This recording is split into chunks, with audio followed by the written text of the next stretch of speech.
somebody who had an accident and vegetating, don't think in terms of they died and they were put back, that's not true. It is just that it might have so happened that the life force is so shocked, it is more projected outward than inward, making a decision to be or not to be.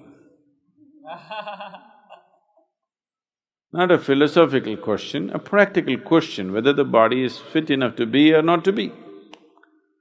So if it chose to be, it is not because of medical workers, they might assist. But it is the life which decides to stay because body is still hospitable. Maybe the medical workers make the body little more hospitable than what it would have been without their help. Very much possible. So they did not die. They were in a condition of to be or not to be. They were more projected outward than inward. Even now, you're partially outward projected, mostly inward projected. At that moment, it might have been so that you were mostly outward projected, partially inward projected. Even after they're dead, not all of it is gone. If you do not know, we've been looking at this many times. Up to 11 to 14 days, a dead body grows its fingernails and its hair and everything. Because life recedes slowly, it doesn't just jump out. So you cannot spiritually declare somebody dead up to 14 days after the medical death. So, after doing this to be or not to be seesaw for some time, you said be. But the body is only hospitable enough to lie in the bed, not hospitable enough to get up and walk or do whatever a man or a woman is expected to do.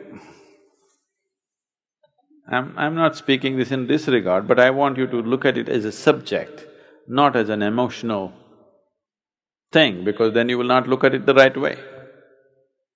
So if you call this vegetation, there are two kinds of vegetation. One is just the body is gone, but still everything in the mind is active. That can lead to a lot of suffering, because they can see, they can hear, they can smell, they can understand, but no ability to do anything. Talking is the last thing on their mind. They want to get up and walk. They're not able to respond. Body has become inert, but mind is still active. There are other kinds of states where body is in a reasonably good condition, but mind has become inert. So body cannot act. Body is in good condition. Mind was active, it would act, but mind has gone. The physical structure that is necessary to house the mind is gone. Something is broken, so mind is not finding accommodation, so cannot act. But the subtler aspects of the mind are still active. Only the mind that you decipher with, the mind with which you make judgment, the mind with which you are able to distinguish, that is gone. But the other mind, which simply rotates with the unconscious memory, that is still there. If that is not there, the body cannot be alive. So if a person lies down in a place for a very long time without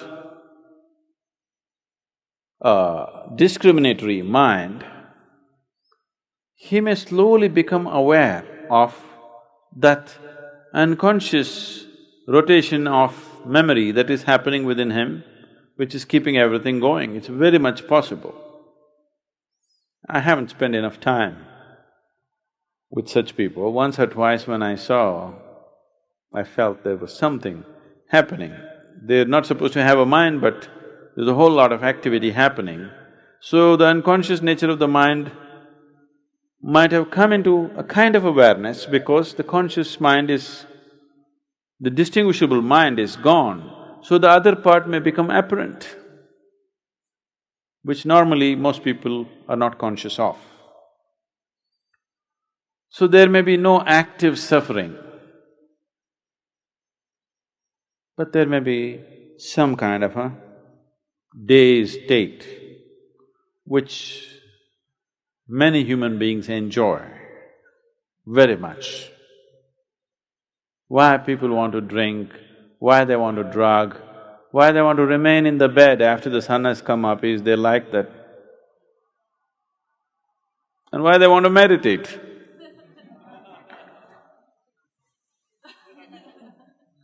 They like that. Moving between conscious and unconscious, the borderline, they like to dance on that a little bit.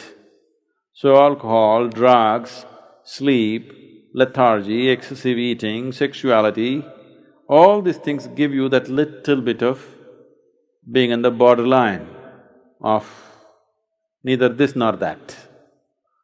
So actually, if his mind is just… the discriminatory mind is just shut out, actually he may be in a very good place. Just hanging out, no hassle, no work to do, no nothing. If you keep his body comfortable, if you make sure he's not getting bed sores and this and that, actually he may be in a very comfortable space. The only one who suffers is… really suffers is, body has become a vegetable, mind is fully alert and active. Now this one will suffer unless he also comes to terms and becomes very meditative within himself. If he arrives at such a thing, it can become a great place for him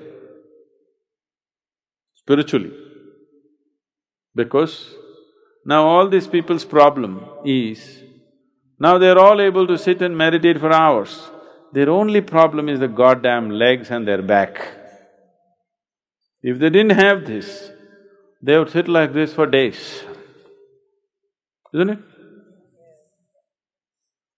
So those problems have been removed for him. No sensation in the legs, no sensation in the back. If he arrives at it, which I believe they will, if I spend a little time with them, I would tell you whether they've arrived or not. If they arrive at it, it can be most productive spiritually. No body, but an alert mind, wow! It's a meditator's dream. Isn't it? Body is the one that's bothering you, isn't it? Initial phases, mind is the torture, but once you deal with it, the only problem is, this is the only thing. You didn't have a body, an alert mind. It's a very good thing, but lot of human beings may suffer that terribly because their whole life has been always comparing themselves with somebody else. Somebody is walking, so they'll suffer. Somebody is talking, so they'll suffer. They can't walk, they can't talk, they can't do what somebody else is doing, so they'll suffer. Even now, when everything is well also people are suffering because somebody has 1,000,000 which they don't have, they're suffering. Somebody has that, they don't have, they're suffering, isn't it? So that same pattern may continue with them. If they get out of that pattern, actually, it can be a really fantastic place to be. No body problems, mind is fully alert. We could initiate them. I'm not saying this with any disregard for their condition. Actually, it can work out very well for him. If nothing else can be done by the medical professionals, it could work out phenomenally well for them. Just lying down, constantly alert mind, it could do wonders. I'm talking in this vein because I'm only looking at no matter what the hell happens to your life, you must know how to make it into an advantage, not into a disadvantage.